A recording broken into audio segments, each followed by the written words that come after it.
Hello, everybody. I think while people are still joining online, welcome to the Days of Miracles. We are on the 13th day already. Oh my goodness, almost there. The very big full moon day is in 2 days' time. So welcome back. Oh, I see a few new faces. Venerable Birgit, Venerable Tendron La. Oh my goodness. Venerable Birgit, long time no see. I think Drepung last time, long time ago. Venerable Sayana, welcome back, who has been translating into Italian almost every day. Wonderful. Thank you so much for joining. So today, our guest teacher is Geshe Tenzin Legtsok, who I think the people who are here, I don't have to introduce much, comes, of course, from the US and has studied down at Sarah Monastery for, well, Geshe-la, 18 years. 20. 20, here we go. And got granted a very amazing Geshe degree. When was that? 2 years ago, Geshe-la, isn't it? Then 23. spent the last year at Gyumi Monastery doing his tantric education and is now finished and leading right now the pre-ordination course here at Toshita. So he's sitting in the office kind of above us, next door, so to say. Thank you so much, Geshe-la, for being so flexible with your timing and the day. And we requested Geshe-la because Geshe-la gave already an explanation. I think it was for Land of Medicine Buddha, right? On the chanting the names of Manjushri.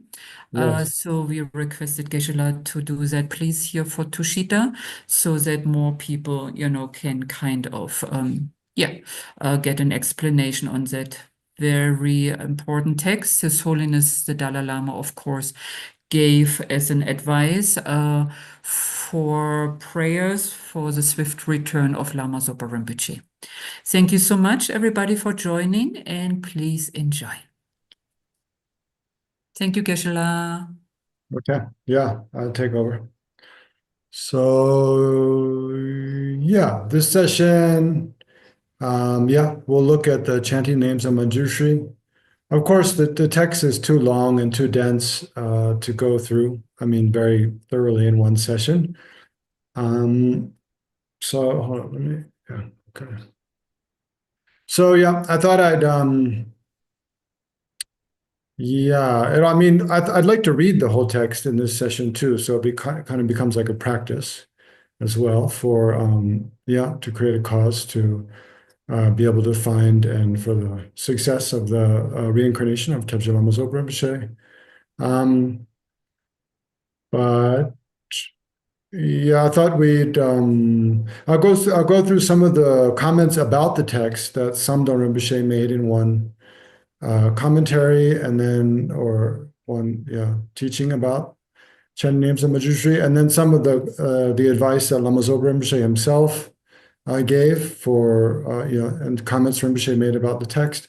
And then at least we'll start and go through the beginning, at least the introduction and the request at the beginning, and try to get a sense of the structure of the text.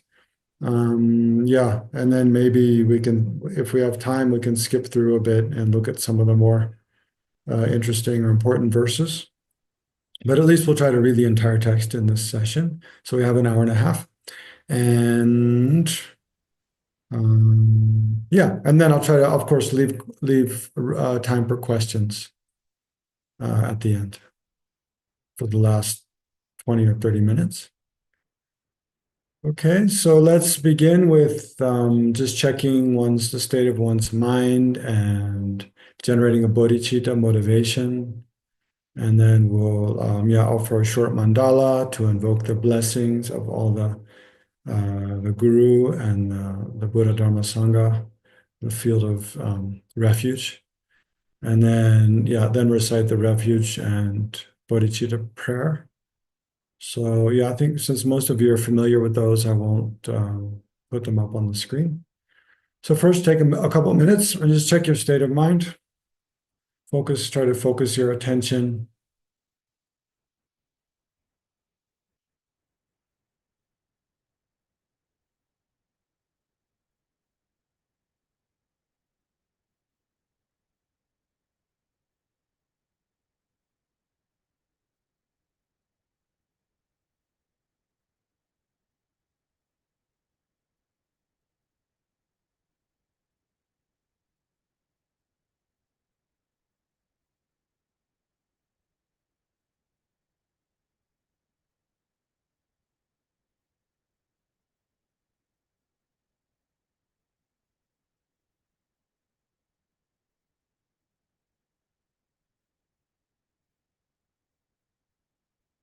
Mm. And then, of course, to make any activity a Dharma practice, it needs to not be motivated by merely the wish for happiness of this life. And then, of course, yeah, even finding the reincarnation of our precious Guru, Lama Zopa Rinpoche, should not only be for the purpose of gaining some happiness of this life. Um, so yeah, so we try to make our motivation transcend our personal or selfish desires for just the happiness of this life, and at least yeah, generate us a genuine wish for or wish to achieve well-being in future lives. Yeah, well-being that extends into future lives, especially by achieving qualities of the mind, peace and happiness, wisdom, compassion, loving kindness within one's own mind. And then recognizing that no matter how long we take rebirth in samsara, which means through the force of afflictive emotions and karma, then inevitably we meet with problems, suffering, dissatisfaction, and disappointment again and again. So, yeah, recognizing the faults of samsara as a whole, then try to generate the wish to be free from samsara, at least for oneself alone. And then recognizing that even if one were to achieve freedom from samsara for oneself alone, still countless other sentient beings who've been infinitely kind to us as our dear mother, father, companion, our children, friends. As long as they're suffering, how could we be satisfied with ourselves, just abiding in a state of peace, seeing that infinite other sentient beings who have the same desire for happiness and well-being as ourselves, and have the same wish to be free from suffering, as long as they're trapped in samsara, then how could we just be at ease in a state of peace? So recognizing the kindness of other sentient beings and our equanimity and having the same wish for happiness and freedom from suffering and are having the same potential and the same right to those, and recognizing the faults of the ego and the selfish attitude. Then the best attitude, of course, is to generate a genuine altruistic attitude, wishing to achieve the welfare of all sentient beings, no matter how long that takes and no matter what hardship that entails. Yeah, so we try to generate, and then recognizing the best way to benefit all sentient beings is to eliminate all of our faults of body, speech, and mind, and perfect all of our potential for positive actions of body, speech, and mind, especially of mind, since the mind is the source of our actions of body and speech. And that the state in which we achieve that sort of perfection is full enlightenment. So, in short, in order to accomplish the welfare of all sentient beings, I myself must achieve full enlightenment. Therefore, I'll engage in this session during the days of miracles on the chanting the names of Manjushri.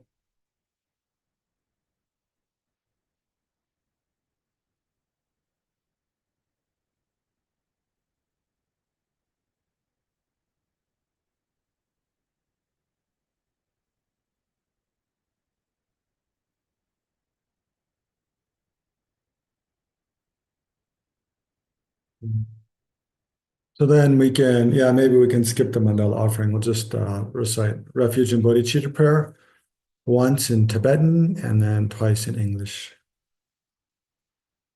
Sangye chodam sogi chodam la janju badu dani kyabzu ji dagi cheshe gibe zonam ki rola panju sangye drupa shom. I go for refuge until I am enlightened to the Buddha, the Dharma, and the Supreme Assembly. By the merits I create, or the two collections I create to explain the Dharma, may I become a Buddha in order to benefit all sentient beings.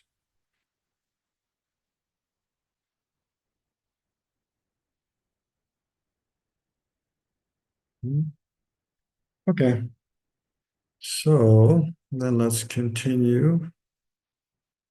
Um, yeah. Oops.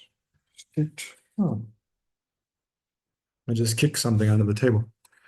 Um, yeah, so the first question that might come up is why might have why might His Holiness have recommended chanting this particular text or this particular prayer, chanting the names of Manjushri, in order to create a cause to be able to find the unmistaken reincarnation of Tabje Lama Zopa Rinpoche.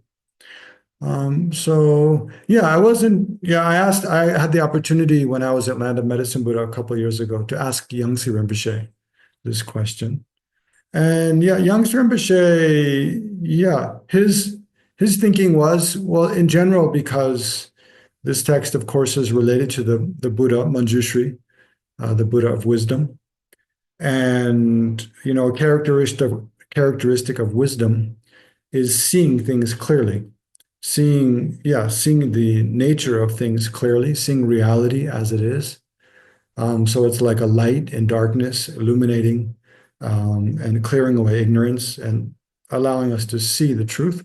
So yeah, Yangtze Rinpoche's thinking was that, I mean, because this is also is a common advice. It's commonly advised to students who are looking for the reincarnation of their teacher to chant the names of Manjushri, among other practices.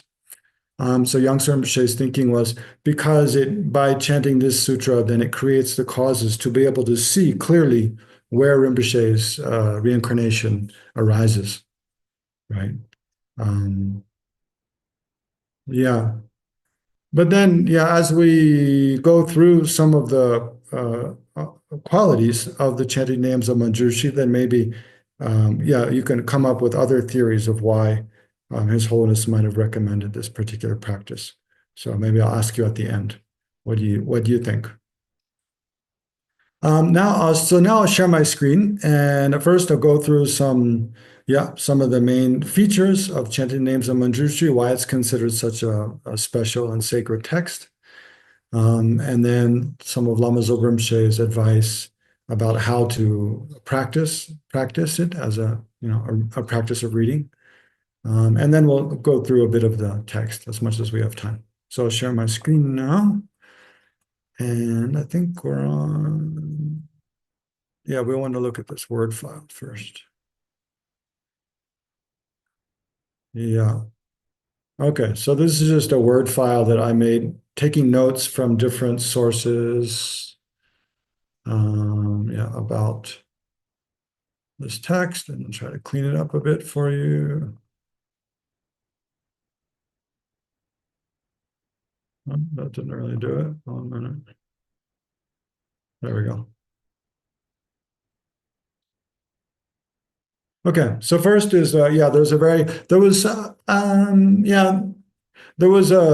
don't know, the text, there was one version of the text published, I believe probably in Tibetan and Sanskrit both, at some point, and Samdo Rinpoche was asked on that occasion to make some comments about it.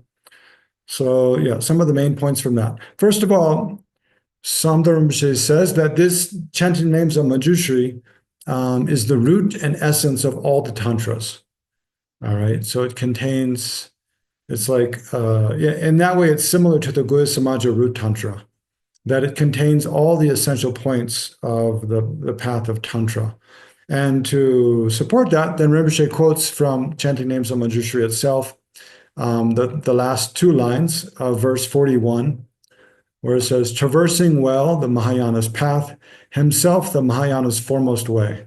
So himself, of course, refers to Manjushri, and saying that, traversing well the Mahayana's path. So Manjushri himself has traversed the entire path of the Mahayana. So that would include the Mahayana Sutra path and or Sutrayana and the Tantrayana, or Mantrayana, the path of Tantra. And then it says himself the Mahayana's foremost way. So of course, the path of Tantra, the Mahayana tantric path, or Vajrayana, you can say the Mahayana Vajrayana, is the foremost way of the Mahayana because it's only in dependence upon the path of Tantra that that a person can become fully enlightened. And also it's the quickest way. And then also verse 114 says, with great endeavors as illusory nets. So remember, this chanting names of Manjushri is one chapter from a much larger sutra or tantra, you could say, called the illusory net sutra or tantra. I'm not sure, which I think is non-existent, but it mentions in colophon at the end that this is a chapter from that. So with great endeavors but of course illusory nets is also just a metaphor. With great endeavors as illusory nets, the foremost master ruling every tantra, endowed in full with every vajra posture, completely furnished with all wisdom bodies.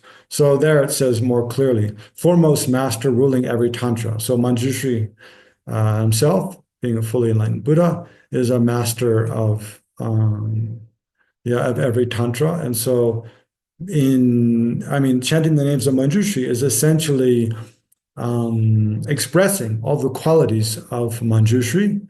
So Manjushri being a master of Tantra, then expressing his qualities means also expressing the qualities of the Tantras. Endowed and full with every Vajra posture, completely furnished with all wisdom bodies. So completely furnished with all the bodies of a Buddha, which are only achievable through Tantra. And then Samdara Rinpoche says, is taught. So another feature of the chanting names of Manjushri is that it's taught by all the Buddhas of the past, present, and future. In that way, it's similar to the Perfection of Wisdom sutras. That's also something explained about the Perfection of Wisdom sutras, is that they are the mother of all the Buddhas, and they're taught by all the Buddhas of the past, present, and future. So there's, of course, there's a strong connection between the Perfection of Wisdom sutras and chanting names of Manjushri, because, of course, Manjushri is like an archetype, a kind of figure. In one way, when we speak about Manjushri, it's like there's stories as if Manjushri was an ordinary sentient being in the past who practiced diligently the path and then became a bodhisattva and then a fully enlightened being. But in another way, we speak about Manjushri as being like a symbolic figure representing the wisdom of all the Buddhas, where Avalokiteshvara represents the compassion of all the Buddhas. Tara represents the enlightened activities of all the Buddha, and Vajrapani represents the power of all the Buddhas.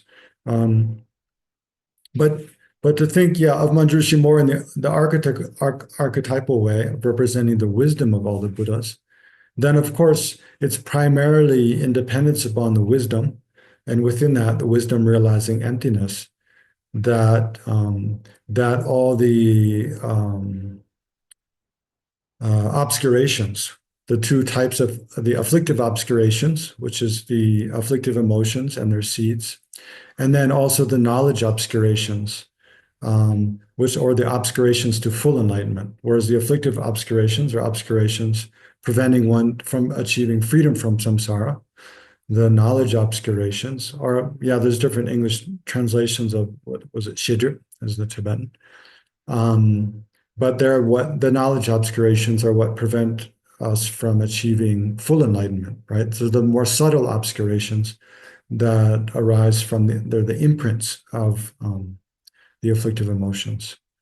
But it's, in short, it's dependence upon wisdom, the cultivation of wisdom. So wisdom supported by renunciation alone, we can abandon the afflictive obscurations, but only wisdom supported by bodhicitta. So according to the sutra teachings of the Buddha, wisdom supported by this vast and powerfully compassionate mind of bodhicitta, only that wisdom supported by bodhicitta can abandon the knowledge obscurations of the Buddha. And then, of course, in the context of Tantra, it's only by utilizing the most subtle level of mind, right? The clear light mind, whose nature is great bliss. And then so uniting this blissful mind of clear light, innately rising, blissful mind of clear light, united with wisdom, understanding emptiness. Only with that mind can one abandon the knowledge obscurations. So in short, it's independence upon wisdom that one achieves freedom from samsara or full enlightenment. So in that way, you can think also, if the perfection of wisdom is the mother of all the Buddhas, then we could think, Manjushri is similarly, is similar to that, right?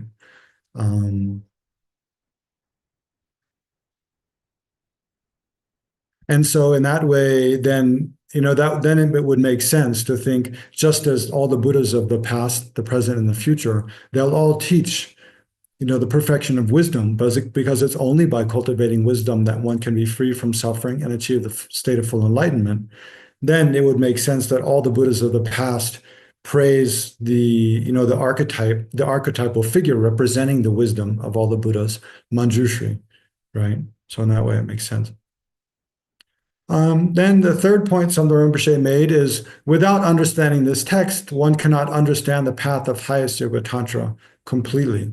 And to establish that, then he quotes from the Stainless Light commentary on the Kala Chakra by Dao Zampo, who's one of this king from Shambhala, who is one of I'm not sure, the direct disciple or a descendant of a direct disciple when the Shakyamuni Buddha taught the Kala Chakra Tantra in Amaravati. So in that commentary on the Kala Chakra, it says, whoever does not understand chanting the names of Manjushri does not understand the exalted wisdom body of a Vajra holder. Whoever does not understand the body of a Vajra holder does not understand the Mantrayana. Whoever does not understand the Mantrayana will circle in samsara because they will be bereft of the path of the Bhagawan Vajradhara. And then then there's also another statement by Gyalwa Genmen Gyatso, the first Dalai Lama, which says, just as glorious Guhya Samaja is the root of all classes of and a treasure chest of all classes of sutra, so is the chanting names of Manjushri. Right?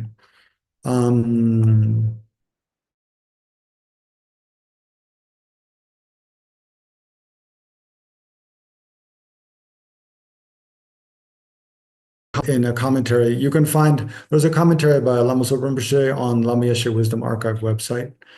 So there, Rinpoche says that that the chanting names of Manjushri contains explanation of all four classes of Tantra, as does the Kala Chakra Tantra. But chanting names of Manjushri, it's a bit similar to the Guhya Samaja Tantra, also in that it's a bit cryptic, right? It's not an easy text to see the meaning from. It's something that, without relying upon commentaries and perhaps even personal explanation by one's own teachers, you cannot really see how it explains all four classes of Tantra and explains all the main points of Tantra.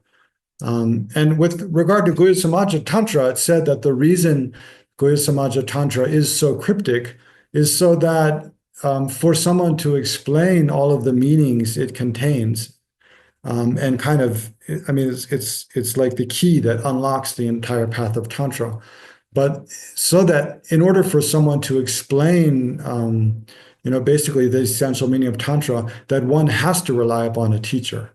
So that without relying upon a personal teacher, one cannot understand the meaning. And that's in order to protect people from harm that can come about through the misuse of, some of the more profound teachings of the Buddha.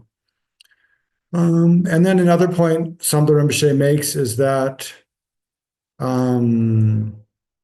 or is this, no, this is a point made by so when I explained the Kala Chakra, the chanting names of Manjushri a couple of years ago, and I think there are recordings of that available through like the IMI website or something. Then I based it on a commentary by the 37th Ganda Tripa, Gendun Rinchen Gyaltsen. because it was a quite short commentary. There's another famous commentary. I think it's by Gyalgen and Gyatso that's like 300 pages long, whereas this one I used was like 60 pages long. So it's quite short. But one point he makes there is that the chanting the names of Manjushri is a supreme method for quickly achieving full enlightenment during one brief lifetime of this degenerate age, as indicated in verse 166. And I suppose that's because it contains all the main methods, all the main points of Tantra, right? So yeah, so the verse of, I mean, there's several different translations available.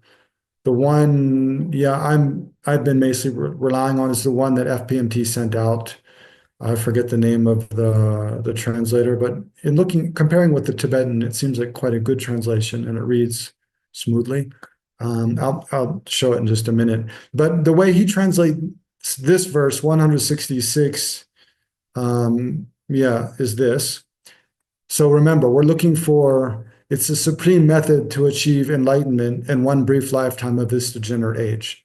Does this verse express that or not? So it says, and so the aims of helpless mundane beings who seek the fruits of perfect liberation, just this taught in the Maya Jala is the noble path that leads to excellence.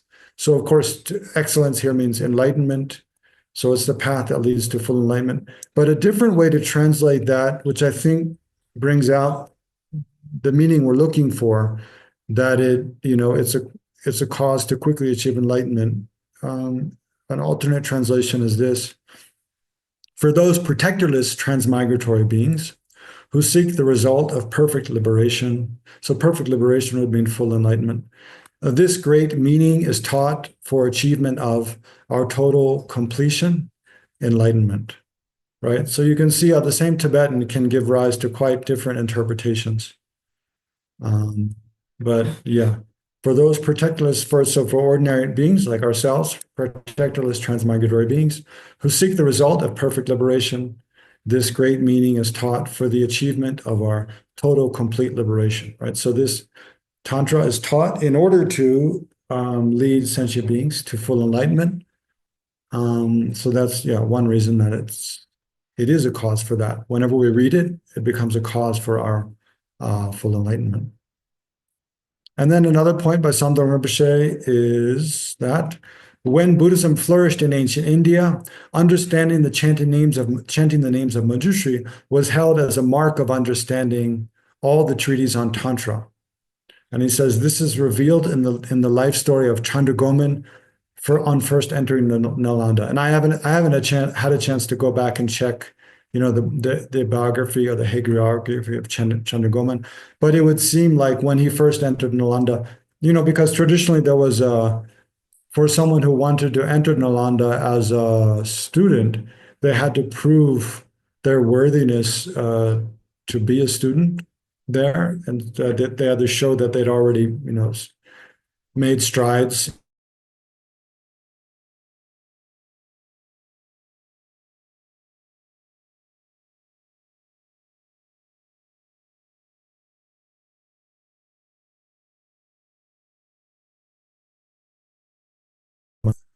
was a mark of being a scholar of the tantras, having a good understanding of all the tantras. So then Samdang Rinpoche goes on to say, for this reason, it was given the esteemed place as the first volume on Tantra in the Kangyur by early Tibetan scholars. So of the early Tibetan scholars like Bhutan Rinpoche, maybe Taranata also, I'm not sure, who compiled all of the translated words of the Buddha, the sutras and tantras. Then in the translated volumes, the translated word of the Buddha that contain the volumes on Tantra, then chanting names of Manjushri is the very first text. So of course that's a place of high regard. And then Lama Zopa Rinpoche also, in his commentary, also mentions that chanting the names of Manjushri is held in very high esteem by lamas, or masters of all the four main schools of Tibetan Buddhism: the Nyingma, Sakya, Kagyu, and Gelug. And there's many lamas in all four schools who recite it every day. Among those, Rinpoche mentions Troshik Rinpoche, very highly esteemed Nyingma Lama, and also the recent Ganden Trisa Rinpoche, Losang Tenzin, who also is said to recite this text every day. And Rinpoche attributes that as being one reason that Ganden Trisa Rinpoche has such an amazing memory, and that it's said by students of Ganden Trisa Rinpoche, Losang Tenzin, that he can just reading a text 3 or 4 times, then he'll have it in memory. And I mean, I've of course, received some teachings from Ganden Trisa Rinpoche myself, and actually, among all my teachers, he cites from different texts the most. Rinpoche has an incredible memory, citing from many, many different texts. And yeah, Lama Zopa Rinpoche attributes one cause of that as being that his daily recitation of chanting names of Manjushri.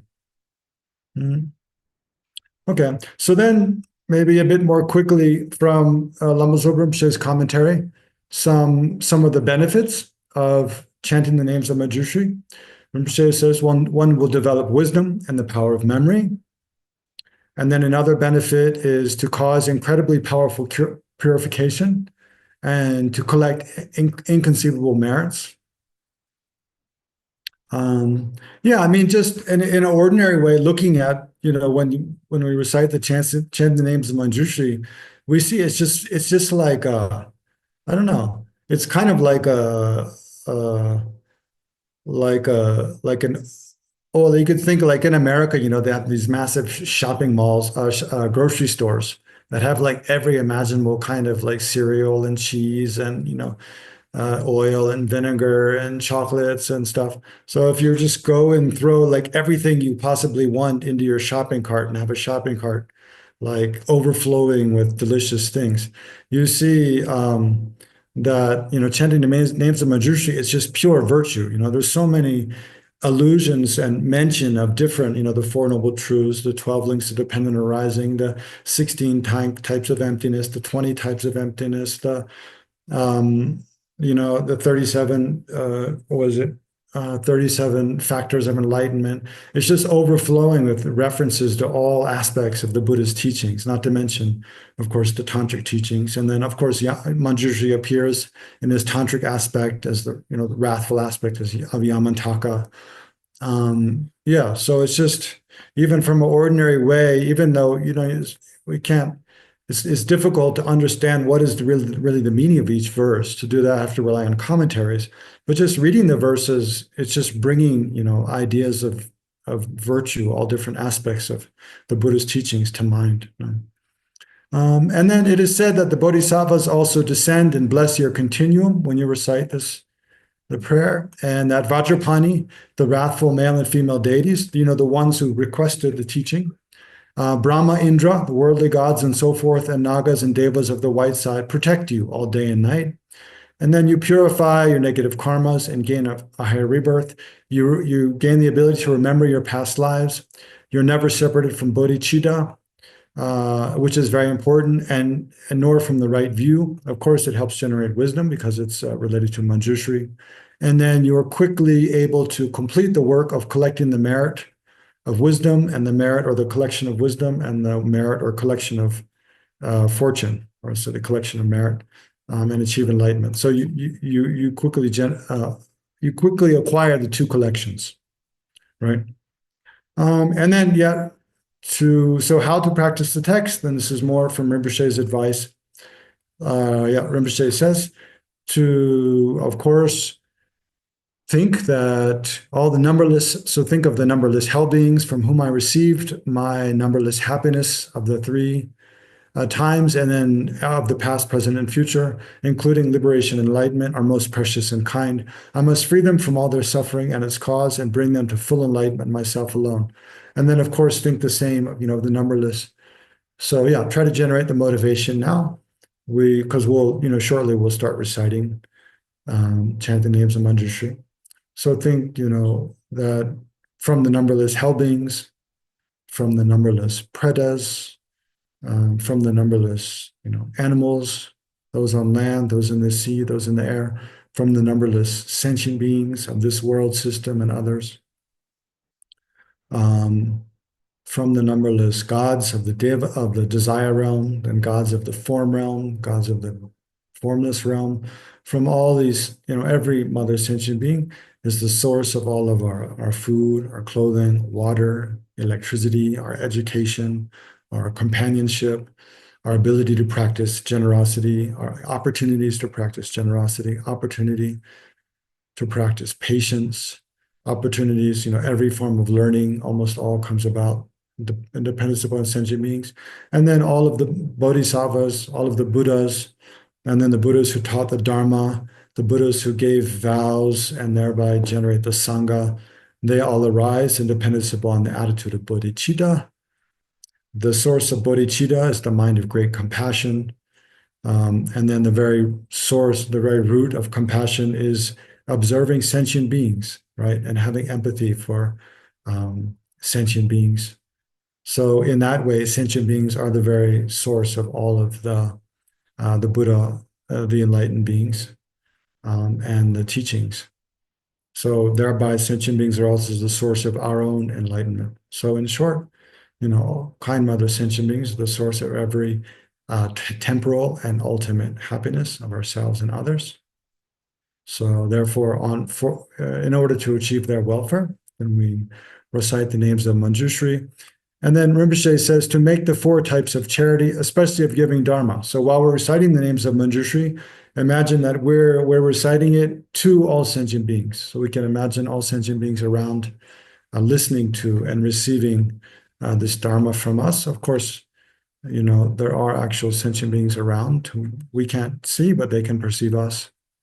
And then from Kirti Sanchara Rinpoche's advice says that when you recite the chanting names of Manjushri, the Arya Manjushri Nama Sangati, then you can think of the four unimaginable things or four immeasurable things.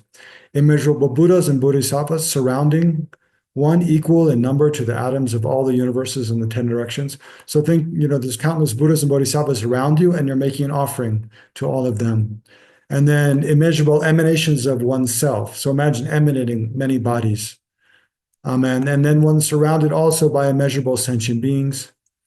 And then from immeasurable nectar beams emitting from the Buddhas, purifying all. So one can think also as one reciting the names of Manjushri, then the countless Buddhas from their holy bodies, they're being pleased by your recitation or moved by your recitation, then from their holy bodies, countless nectar beams of light are emitted, purifying and blessing all sentient beings around you. So try to visualize like that now, briefly. Immeasurable Buddhas, one emits immeasurable bodies surrounded by immeasurable sentient beings. And then as we recite, think immeasurable beams of nectar, light are emitted from the bodies of the immeasurable Buddhas. And then, to recite, then Rinpoche advises to recite this mantra 7 times before this or any recitation of the Dharma to increase the efficacy and the merit. So we can recite 7 times. Tayata Om Dari Dari Bendere Swaha. Tayata Om Dari Dari Bendere Swaha. Tayata Om Dari Dari Bendere Swaha. Tayata Om Dari Dari Bendere Swaha. Tayata Om Dari Dari Bendere Swaha. Tayata Om Dari Dari Bendere Swaha. Tayata Om Dari Dari Bendere Swaha. Tayata Om Dari Dari Bendere Swaha. So I lost track, but I think we got 7 in. And then at the conclusion of the practice, to recite the innermost essence of the Arya Manjushri Tantra, which I'll introduce at the end.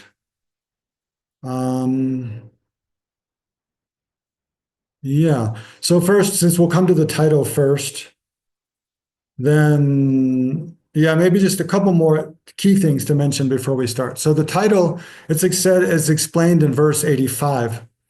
Let's see, Arya. So Arya means Manjushri, abides in, so when it's called the Arya Sangat, Arya, what is it called? Arya Manjushri Nama Sangati.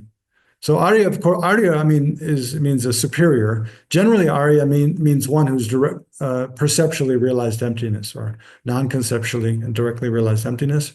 But here it said Arya means that Manjushri abides in a meditative equipoise beyond the extremes of samsara and nirvana, free from obscurations adhering to them. Right? So it means, of course, Manjushri or any, Arya Bodhisattva or any Buddha, of course, they abide in a meditative equipoise, directly perceiving emptiness or non-conceptually perceiving emptiness. So that's what brings about the freedom from samsara. So the extreme of samsara, of course, is the extreme of suffering, being under the control of karma and afflictive emotions. And since the root of all those is afflictive emotions, the root of the afflictive emotions is ignorance. And the direct antidote to ignorance is the wisdom, non-conceptually realizing emptiness, which one first achieves on the path of seeing, and then cultivates on the path of meditation, and perfects on the path of no more learning, of whichever are the three vehicles you're talking about. So of course, then Manjushri abides directly perceiving emptiness, and therefore is free from the extreme of samsara, or the extreme of suffering, but then is also free from the extreme of nirvana. The extreme of nirvana means abiding in a state of peace. So it's through the force of compassion, and especially bodhicitta, that then the bodhisattva or the enlightened Buddha, Manjushri, is free from the extreme of peace, right? The extreme of abide, so means a state of peace within which they would not work for the welfare of others. So why does a bodhisattva or a fully enlightened being work for the welfare of sentient beings? Due to the force of their great compassion, right? And then he's free of obscurations adhering to them. So this verse says, completely free of every obscuration, right? The knowledge obscurations, which prevent one from achieving liberation from samsara, and then also the free from the afflictive obscurations, which prevent one from achieving freedom from samsara, and freedom from the knowledge obscurations, which prevent one from achieving full enlightenment. So remember, one is free from the knowledge obscurations because one has combined wisdom realizing emptiness with great compassion and bodhicitta, wishing to achieve the welfare of all sentient beings. So completely free from every obscuration, having achieved equality, sky-like. So equality here, might mean, equal concern for all sentient beings. And then, so then the main structure of the chanting names of Manjushri. Well, no, sorry, not the main structure. It's just one thing that's spoken about in chanting names of Manjushri, to further elaborate on what is Manjushri. Manjushri is an Arya being, but there's 5 different ways of looking at Manjushri, 5 different divisions of like what Manjushri is, that are mentioned in the text. So I don't have all the citations here, but the first is the natural or causal Manjushri. So it says that's expressed in verse 157, lines 3 and 4. The celebrated source of all endowments, supreme among the glorious Manjushri. The celebrated source of all endowments, the supreme among the glorious of Manjushri. I don't remember the commentary on this, but I think, generally when we talk about the natural or the causal, there's another, Ranjingi Nyangde. For example, the naturally abiding nirvana, Ranjingi Nyangde, is just the all phenomena's ultimate nature, being empty of inherent existence. So probably when we taught the natural or causal Manjushri, it means, the fact that all phenomena are empty of existing from their own side, or empty of inherent existence. It's like the pure nature of all phenomena. So that very pure nature, then it's by realizing that nature that one can generate all positive qualities up to enlightenment, right? So probably that's what this means. Celebrated source of all endowments would be, the ultimate nature of all phenomena. Supreme among the glorious Manjushri, right? So in one way, we can look at Manjushri as being the ultimate nature of all phenomena. Then there's the path Manjushri, right? So there's the structure of cause, path, and then result, right? Then there's the path of Manjushri, which you might think of like the Bodhisattva Manjushri, exhibiting how to progress on the path to enlightenment and practicing the union of emptiness and bodhicitta. And then there's a resultant Manjushri, which of course is the enlightened being, Manjushri, the omnipresent, made of five wisdoms. And then, of course, yeah, a primary quality of the enlightened mind of any Buddha, and then so of course of the enlightened Manjushri, is that they possess the five wisdoms, which are yeah, mirror-like wisdom, discriminating wisdom, the Dharmakaya wisdom, you can say Chuni Yeshe, or the nature wisdom, you can also translate. And then the individually discriminating wisdom, and then the wisdom accomplishing, was it Donya Druba? Was it Don Dribe Yeshe? Accomplishing aims. So did I get them all? I think the mirror-like wisdom. Well, let's see, I'll go in a different order. Mirror-like wisdom, individually discriminating wisdom. No, I missed one. I missed the one related to Ratnasambhava. So yeah, mirror-like wisdom, individually discriminating wisdom, the nature wisdom or the truth wisdom or the Dharmakaya wisdom, you could say. And then the one I missed was related to Ratnasambhava, is what? Wisdom of equanimity, that one. And then the fifth one is wisdom accomplishing aims.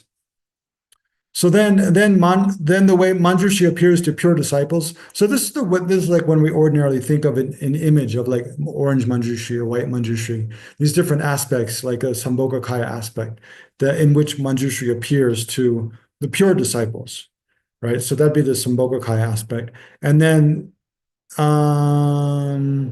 then the Manjushri that appears in his own aspect. So yeah, I'm not sure how to distinguish those two. Yeah.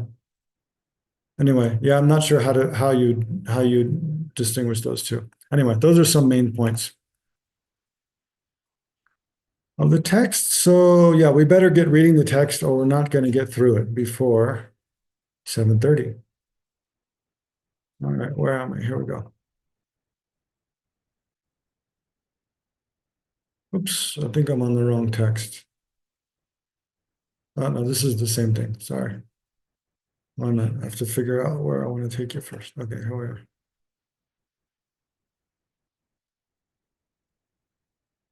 Okay. So on Zoom, if I share, here we are. Okay, got it.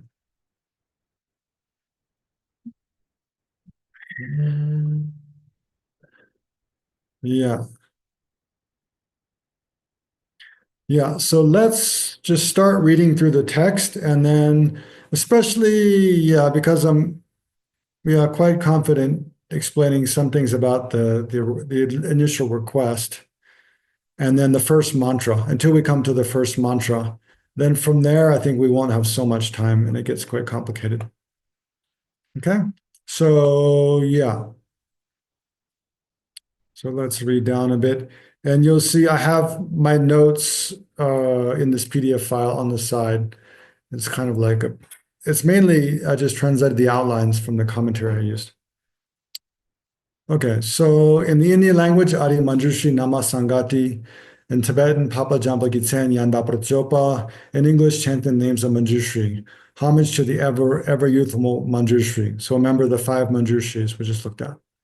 The request, then Vajradhara. So the request is made by Vajradhara. And here, yeah, it's interesting to note because it comes up, Vajradhara is surrounded by, well, I'll come up when we come to it. Then Vajradhara, ever glorious, supreme Sadur of the hard to tame, the hero conquering the triple world, the Vajra Lord and master of all secrets. So Vajradhara, of course, is the master of Tantra. He's the one, invested with the responsibility for protecting and upholding the Tantra teachings of the Buddha in the world. So then Vajradhara, ever glorious, supreme Sadur of the hard to tame. He also shows a wrathful aspect, right? So he subdues those kind of wrathful beings that are difficult to subdue with him by himself having a wrathful aspect. And then the hero conquering the triple world. The triple world usually means the desire realm, the form and formless realms. The Vajra Lord, master of all secrets, right? So he's, yeah. Of course, the Vajra is a symbol of indestructibility, and is a representation of the wisdom, understanding, the ultimate nature of all phenomena, which itself is indestructible, and thereby, because it's the ultimate truth, then the wisdom knowing that also is indestructible. Once one, knows emptiness with a valid cognizer, just as knowing anything with a valid cognizer, then one aspect of that is being incontrovertible. One will never have any doubt shaking that knowledge. That knowledge is stable and incontrovertible, and thereby it's Vajra-like. So especially then, if you think, not only the mind being a valid cognizer, the wisdom realizing emptiness being a valid cognizer, but also it's knowing the most fundamental truth of all phenomena. Then, of course, it's Vajra-like, indestructible. So then, verse 2, with eyes wide open like a white lotus, yeah, his face just like a lily in full bloom, while shaking his hand repeatedly, a Vajra of the highest excellence, accompanied by countless Vajrapanis with features such as fierce, turbulent brows, right? So they have a wrathful aspect, subduers of the hard to tame, heroes appearing with heroic, hideous forms. So this is showing the outer aspect, the wrathful ones, Vajradhara and his retinue, the Vajrapanis. So Vajradhara is surrounded by a bunch of Vajrapanis. And then that continues in verse 4, brandishing in their hands their mighty Vajras, the tips of which emit intensive light. So that up to there is describing their wrathful aspect. And then we'll describe the qualities of the mind. Yeah, so from here, great benefactors to all living beings through skill, through insight, and through great compassion, right? So this is all qualities of Vajradhara and Vajrapani's mind. So, we're going to come to it, but Vajrapani and Vajradhara, here the retinue of Vajrapanis are emanations of Vajradhara. That's what we're getting at. And so this is talking about both the qualities of Vajradhara and also the qualities of Vajrapanis, which are emanations of Vajradhara. Great benefactors to all living beings, through skill, through insight, and through great compassion, with pleased and happy attitudes, with joy. Their bodies, that's the qualities of their mind. And then more qualities of their bodies. Their bodies, those of wrathful deities, protectors who assist the Buddha's deeds, their bodies bowing reverentially. Yeah, so this is qualities of the minds of Vajrapani's retinue, but also their bodies. 3 to verse 5, yeah. Anyway, paid homage to the true awakened ones. So now this is what they're doing, right? They're paying. So this is the beginning of their making their request. And so they'll pay homage, and then they'll state the reason, the purpose for making this request. Paid homage to the true awakened one, right? Shakyamuni Buddha, protector, blessed one, Tathagata, and joining their two palms respectfully, he said before the Lord the following, right? So first showing, physically showing respect, paying homage, and then speaking and making a request with their voice. Yeah. So first is requesting teachings for oneself, and then is requesting teachings for others.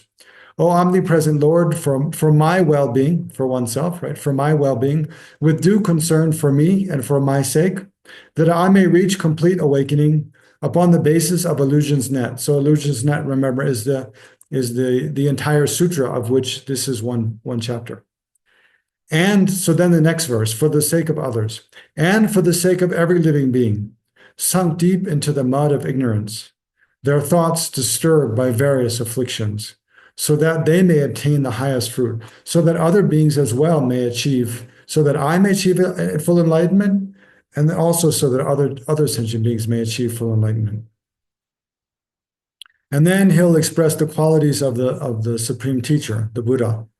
May you, the most supreme awakened one, the blessed one, the world's guru and teacher, who knows great Samaya's reality, aware of wishes and abilities. So who knows the reality of all phenomena, especially the ultimate truth, and then is aware of the wishes and abilities, the potential and the disposition of each and every sentient being. So that verse is praising the qualities of Shakyamuni Buddha. And then he, let's see. Yeah. So this is an important one. See, I'll open it. So then he expresses, so here Vajradhara expresses how this text or teaching is in the nature of the five exalted wisdoms of a Buddha and Bodhicitta. So again, I said how this teaching is in the nature of mirror-like wisdom, the wisdom of equanimity, the wisdom of individual discrimination, the wisdom of accomplishing aims, the wisdom of Dharma sphere, and then also bodhicitta, both conventional and ultimate bodhicitta. So he says, reveal to us the great name chanting of the wisdom body of the Blessed One, the great Ushnisha, master of all speech, the self-arising wisdom emanation, the wisdom deity called Manjushri, these names with meaning both profound and vast. So there he's saying that, Manjushri is in the nature of the wisdom body of an enlightened being, which is, of course, the wisdom body is essentially the Buddha's enlightened mind, which consists of, it's a perfection of these five types of wisdom. And then goes on, of great significance, unmatched, serene, with goodness at their start, middle, and end. So that's like referring to the motivation is compassion and bodhicitta at the beginning, in the middle, and the end. Proclaimed by Buddhas of eons past and to be taught by Buddhas yet to come. So that's where, that alludes to what Samdhara Rinpoche was saying, that this is a teaching that's taught by the Buddhas of the three times. And this is requesting the teaching by showing that this Tantra is taught repeatedly by all the Buddhas of all the three times, right? So this is part of the request, saying, please teach this, please give this teaching. It's so important because it's taught by the Buddhas of the three times. Proclaimed by Buddhas of the eons past and to be taught by Buddhas yet to come, and taught not once, but time and time again by all the Buddhas of the present age, which were respectfully recited in Illusion's Net, the Tantra most supreme. Okay, so that's a Tantra. It's not a sutra. By multitudes, by mighty Vajrapanis, the joyous guardians of secret mantras. So here it becomes a bit strange, right? A question arises. Here, Vajradhara and his retinue of Vajrapanis are requesting this teaching, and yet they're saying that this teaching was which were respectfully recited in Illusions Net, the Tantra most supreme, by multitudes of Vajrapanis. So it seems, I don't know, I haven't checked the Tibetan. It seems to be saying this Tantra was recited by Vajrapanis. But anyway, of course, it can happen that a Buddha can appear in a different form and request themselves to give a teaching, right? By multitudes of Vajrapanis, the joyous guardians of secret mantras. Just this I shall uphold with firm resolve until I reach my final liberation, so that I may come, O great protector, the bearer of the Buddha's every secret. So part of the request is here, Vajrapani or Vajradhara pledging to uphold this teaching if it's given, by pledging to protect it himself, and then below by pledging to spread it to others, right? And so this verse 14, he's pledging to protect this teaching in the world, and then in verse 15, he's pledging to spread it to others, to give this teaching to others. And this I shall reveal to living beings according to each one's capacity, in order that afflictions may be quelled, so ignorance may fully be dispelled. With this request to the Tathagata, the master of all secrets, Vajrapani, his body bowed, his palms politely joined, then stood before the Lord devotedly, right? So then he's showing a respectful demeanor for listening to the teaching, right? So this is especially for us monks and nuns, but for all of us, this is showing kind of the demeanor that we should show while respectfully listening to teachings, right? And you think of, I have it already pulled up here. Look at Lama Zopa Rinpoche's demeanor, respecting, requesting advice from His Holiness. So his body's bowed, his palms politely joined, then stood before the Lord devotedly. And then Shakyamuni replies, and so the Blessed One, Lord Shakyamuni, the best of men, the fully awakened one, So this is, yeah, showing the miraculous emanation of his holy body. This is speaking about the Buddha's quality, the qualities of the Buddha's body. Yeah. What is that one? Huh, okay. And so the Blessed One, Lord Shakyamuni, the best of men, the fully awakened one, extending from his mouth his handsome tongue, a tongue unmatched in both its breadth and length, displaying a gentle smile to living beings, a smile that fills the three worlds with light, that tames the enemy, the four Mars. So yeah, this filling the three worlds with light is related to the Buddha's holy activities. So yeah, one aspect of the Buddha's body is that it radiates infinite light. And then that tames the enemy of the four Maras that ends unwanted birth in all three forms. So that would be birth in probably the hells, hungry ghost, and animal forms. His voice melodious, so this is the quality of the Buddha's speech. His voice melodious like that of Brahma, completely filling the triple world, replies as follows to the Lord of Secrets, to Vajrapani, strongest of the strong. So this is expressing, yeah, his intention toward the surrounding audience, and then the purpose of his intention towards Vajrapani. So his modus, complete filling three world, replies is, yeah, follows to, yeah, anyway. That you abounding, so then he expresses the reason he's going to give this teaching. That you abounding in supreme compassion and aiming to assist living beings are willing and prepared to hear from me this evil quelling, purifying chanting. So the main reason seems to be because of Vajrapani's compassionate motivation, then the Buddha is willing to give the teaching. The chanting of the names, so filled with meaning, of Manjushri's embodiment of wisdom. How truly excellent, O Vajradhara. How excellent of you, O Vajrapani. So there it seems like, yeah, the Buddha is kind of referring to them both as being of one entity. So this is giving approval by expressing Vajrapani's goodness. Huh.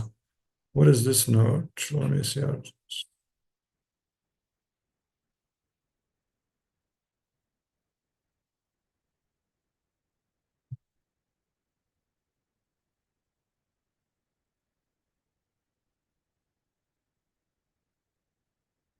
Oh, okay, so this is interesting.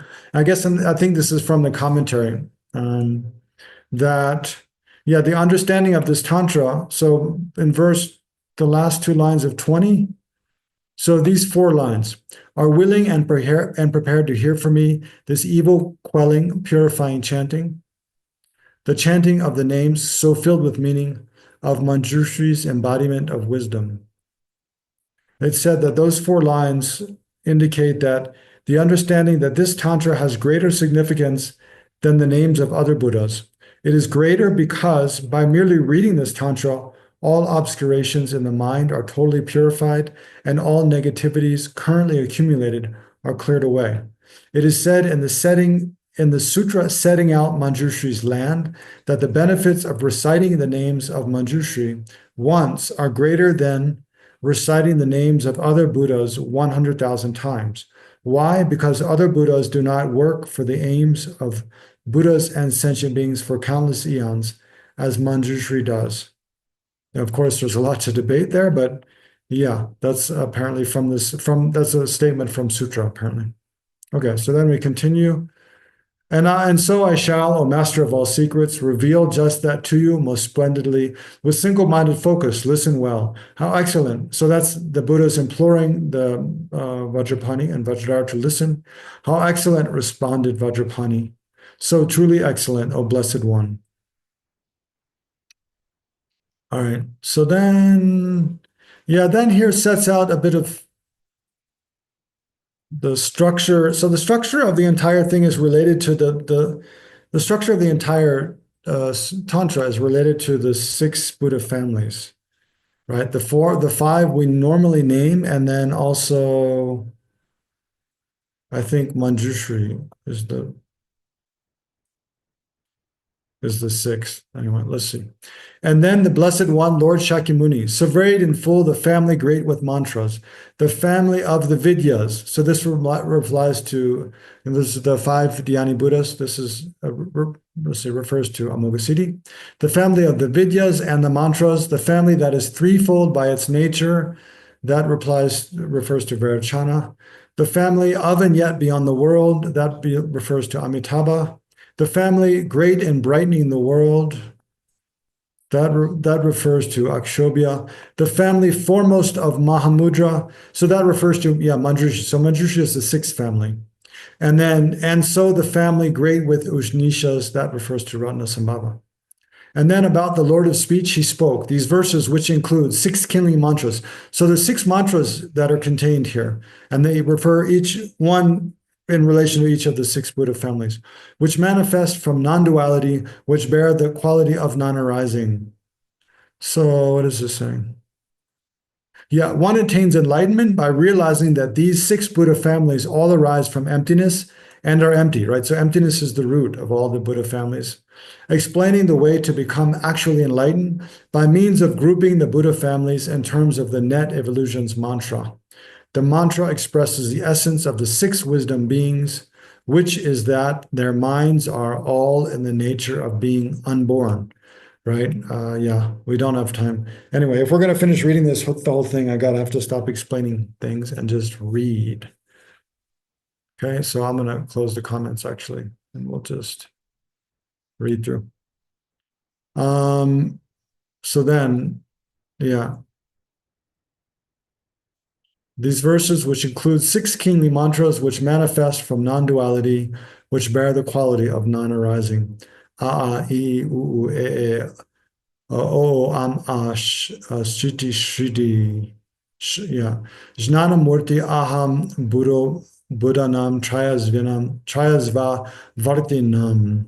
Om Vaja, Tiksa, Duga, Cheda, Prajna, Jnana Murti, Jnana Kaya, Vagisvara, Arapachani, Te Nama. And I don't actually, 1, 2, 3, 4, 5, I don't remember how to divide it into 6, actually.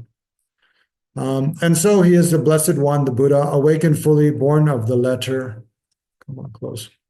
Born of the letter A. He is the letter A, the foremost phenom, supremest syllable with great meaning, arising from great vital force, unborn, beyond expression based on words or speech, the foremost cause of every form of speech, the shining forth of every great language. So if you remember there's different versions of the Perfection of Wisdom Sutra.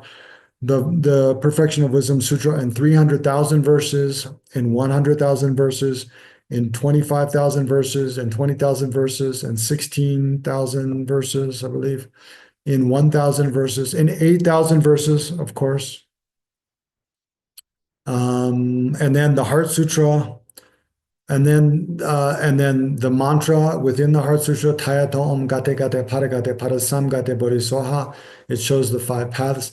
And then the shortest form of the Perfection of Wisdom Sutra is the letter A, right? Which negates, like anatma. It's a negating particle. So that's what these 2 verses referring to. And there's a kind of metaphor that's used here, where just as all phenomena exist by virtue of being dependently arising, right? It's because phenomena are dependently arising that they can produce results. And it's because all phenomena are dependent arising that anything whatsoever can arise. I mean, it's also in relation to the mind, right? Any phenomena, its mere existence.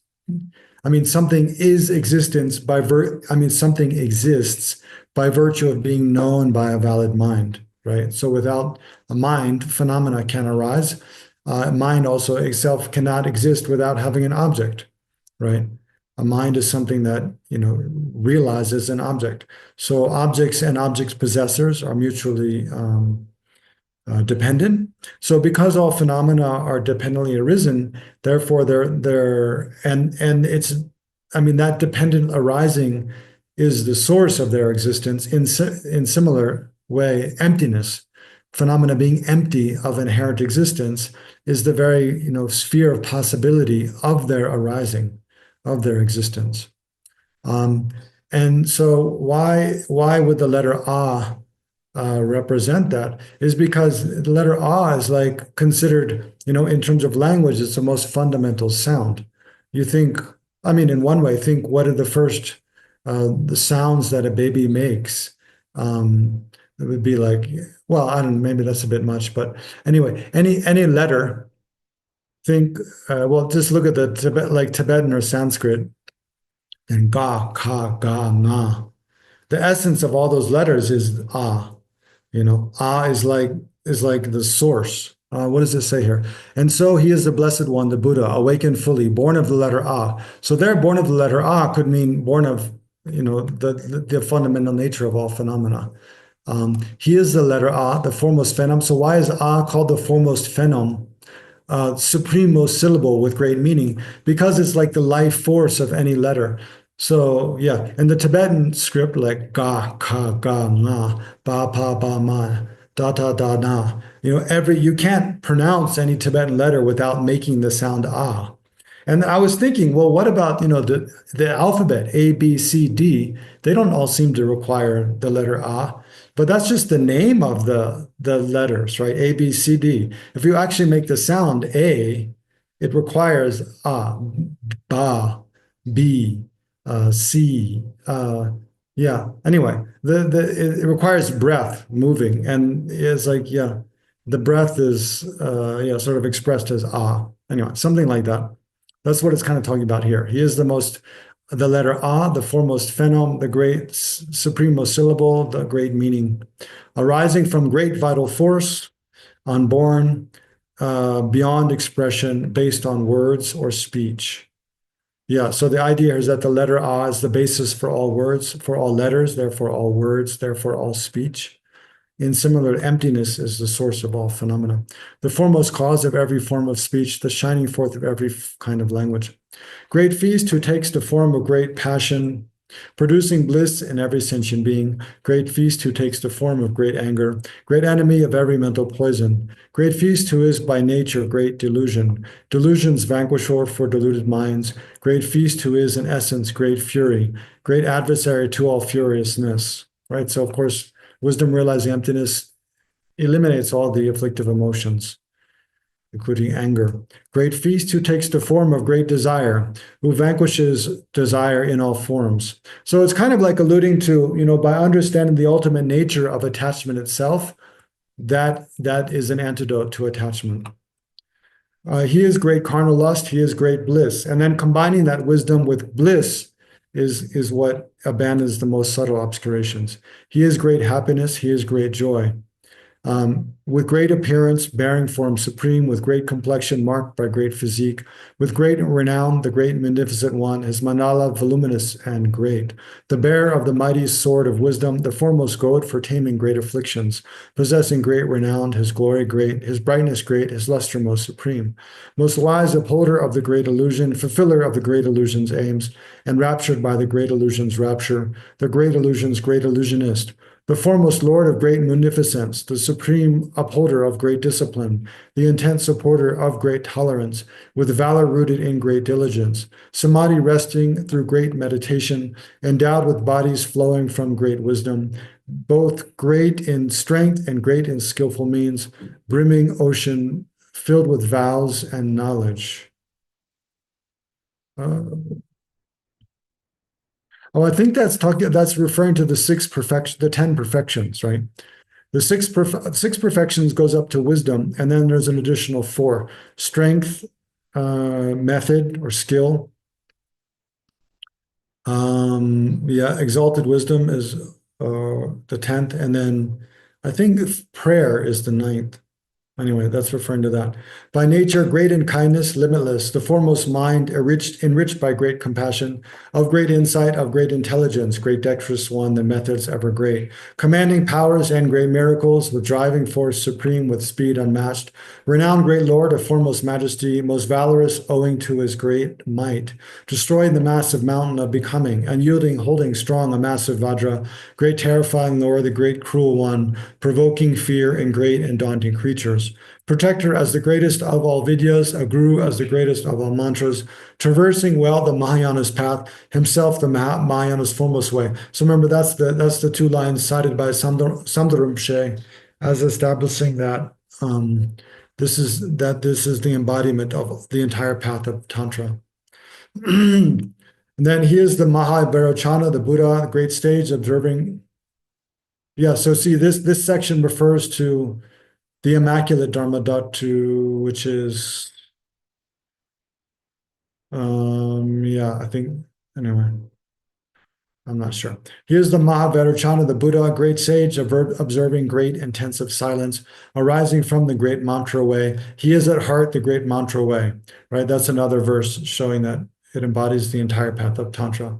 Accomplished in the 10 paramitas, which we just looked at, having the 10 paramitas as home, and whom the 10 paramitas are pure, for whom the 10 paramitas are means. Protector reigning over all 10 grounds, residing steadily on all 10 grounds, made pure in nature by the tenfold knowledge, maintaining purity through tenfold knowledge. With tenfold forms, intent on tenfold content, with tenfold strength, pervasive Lord of sages, achieving every aim for every being, endowed with tenfold mastery, supreme. Beginningless complexity devoid,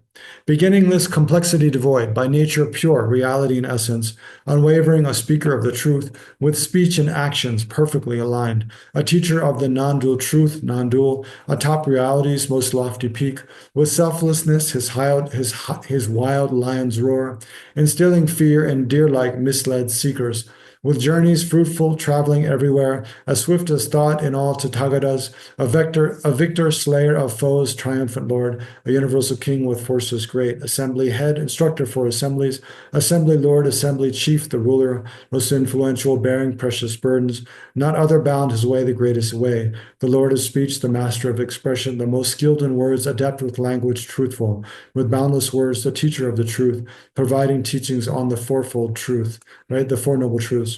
Not coming back, not turning round rhino, the leader of the Pratyeka Buddhas. Yeah, so Pratyeka Buddhas are yeah, they're compared to rhinoceros. Going forth in different ways, the single cause of great elements, Arhat, Bhikshu, defilements exhausted, devoid of passion, master of the senses, arrived at comfort met with security for he having cooled down is free from stains. Yeah, cooled down from attachment, right? And from the fires of attachment, having cooled the fires of attachment. Equipped in full with knowledge and its base, a Sugata, best knower of the world, not thinking me, not clinging on to mine, established in the system of two truths, ultimate and conventional truth, upon the edge of cyclic life's far shore, with deeds accomplished resting on the bank, emerged from untainted lone awareness, with sword-like insight ever penetrating, the sun, the Dharma, king, the noble Dharma, supreme illuminator of the world. So here, wisdom is like light dispelling darkness. The Dharma Lord, the sovereign of the Dharma, the teacher of the path to excellence, accomplishing all goals, fulfilling aims, completely free from wants of any kind, bereft of thought, a non-depleting source, the Dharma source, supreme beyond decay. Enriched by merits gathering, unique great wisdom rich, aware of what exists and what does not, while gathering the twofold gatherings of probably wisdom and merit, the two collections. Eternal Yogin, king of everywhere, the object and the mind of concentration, the master of intelligent reflection. For by oneself alone he is experienced, immovable, the ultimate beginning, the holder of the three enlightened bodies. Yeah, the Buddha formed of 5 embodiments, the omnipresent made of 5 wisdoms, his diadem with 5 awakened ones, with all 5 eyes maintaining non-attachment, the great progenitor of all the Buddha's eminent and foremost son, arising from the world of true insight, the sourceless, Dharma source existence ending. Comprised of Vajras, holy, dense, and firm, the newborn sovereign of the ruler of the world, emerging from the sky, the self arisen, a massive blaze of knowledge and of insight, illuminating beacon of great light, a lamp of wisdom shining brilliantly, a light for beings, a lantern unto wisdom, with energy supreme, most radiant. The Vidya King, the greatest mantras Lord, the mantra King, achieving noble aims, the great Usnisha, marvelous Usnisha, the Lord of space, revealer of all things, the best embodiment of every Buddha, with eyes the joy of every living being, the creator manifesting varied forms, great sage, deserving praise, deserving worship, a mantran born into the triple family, upholding the mantras of the foremost pledge, the greatest bearer of the triple gem, who teaches all three peerless vehicles, with snare unfailing, most victorious, the snatcher ever great, the Vajra snare, the Vajra hook, the snare of excellence. Vajra he is terrific. Six-faced, the king of anger, hideous, six eyes, six armed, the ever-powerful, bearing his terrible fangs, a skeleton, Hala, Hala, 100 faces, proud, the Yama, killer, ruling obstacles, instilling fear with Vajra impetus, the Vajra-hearted, famous for his Vajra, with belly large, with Vajras of illusion, the Vajra-born, the sovereign of the Vajras. Akin to space, his core comprised of Vajras, unmoving, haughty with his single dreadlock, his clothes an elephant's hide, an elephant's raw hide still moist, the great terrific one who cries ha ha, who screams he, instilling fervent fear, his laugh, the screeching laugh, a booming laugh, he is the Vajra laugh, the mighty howl, he is the noble Sattva Vajra, the Vajra's sovereign Lord, the highest bliss, the Vajra's wrathfulness, the highest joy, the intoning hums of Vajra Homkara, with Vajra arrows serving as his weapon, his sword comprised of Vajras slashing all, upholding every Vajra bearing with just a single Vajra, ending strife, with Vajra eyes, with eyes like Vajra fire, with truly dreadful, the hair that's like a Vajra set ablaze, immersion of the Vajra, great immersion, with eyes like Vajra's eyes 100-fold, with Vajra hairs that sprout upon his body, his unique figure marked Vajra hairs, with nails advancing, Vajras at their tips, with skin that's solid like a Vajra's core. The splendid master donning Vajra garlands adorned with Vajra fashioned ornaments, with booming voice, his laughter crying ha ha, six-syllable producing Vajra rumbles, great Manjushri sounds supremely loud, a roar unique into the threefold world, the voice that reaches every bound of space, preeminent amongst all voice endowed. He is a being who's fully realized truth, reality, its peak and selflessness, supreme and propagating emptiness, unspoken, teaching both the deep and vast. So that could be, the of the two lineages, the lineage of profound view and lineage of extensive deeds. The Dharma Conch, of course, Manjushri is the source of the lineage of profound view. The Dharma conch emitting piercing sound, the Dharma gong with lasting resonance, arriving at unbounded liberation, he is the Dharma drum in all directions.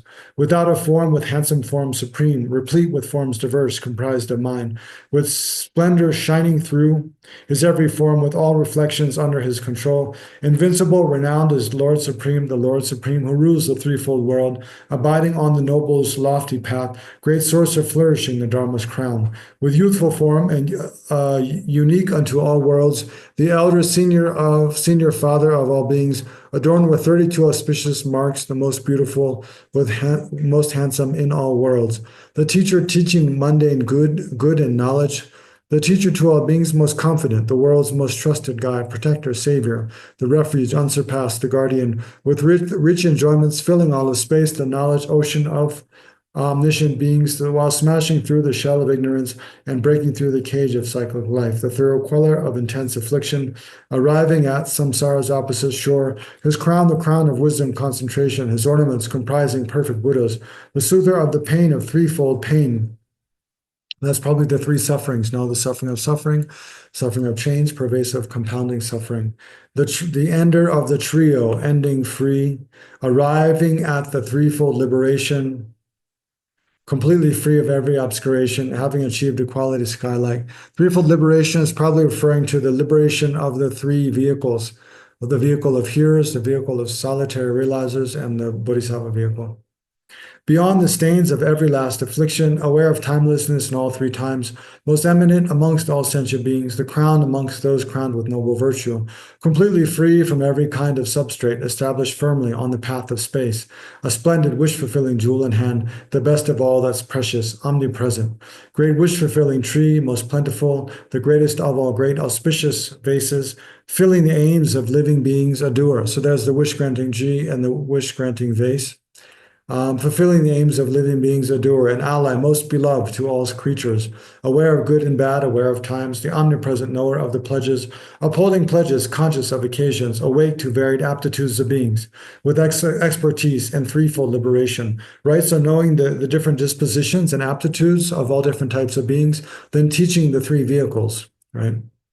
With virtues, knowing Dharma, auspicious source of all auspiciousness, of all auspicious things, the most auspicious, great splendor, glory, good, most prosperous, great reassurance, foremost celebration, great joyous, the highest form of pleasure, abundance, reverence, action, venerable, great happiness, the noble Lord of splendor, the greatest granter of all wishes wished for, the highest source of refuge granting, the fearsome enemy of potent danger, alleviating danger in all forms, with tufts of hair, with plumes of luscious hair, with matted hair, the matted hair locks cord tied, five-faced, the five hair tufts, his head well crowned, his head adorned with garlands of five strands, upholding great observances, head shaving, the foremost of observances, chaste student, with great austerities perfected fully. He is the greatest bather, Gautama, a Brahman knower of Brahman. I don't know why does it say Gautama there when it's talking about Manjushri? Does that mean, Lama Zopa Rinpoche used to, there's a debate among Buddhist scholars that, different scholars fall different ways, whether when one becomes enlightened, does one become one entity with all the Buddhas or not? When one becomes enlightened, does one become one entity with all the Buddhas? I mean, there's no question that if one becomes enlightened, one has abandoned every fault and perfected every positive quality. So there's no further positive qualities to achieve. So in terms of the qualities, Buddhas are all the same. In terms of their enlightened activity, then that would seem to be they're all the same. So anyway, Lama Zopa Rinpoche used to seem to come down on the side that, that when one becomes enlightened, it's like a river flowing into an ocean, become one entity with all the Buddhas. And that would seem to be supported by this. With great austerities perfected fully, he is the greatest bather Gautama. Anyway, it's a question.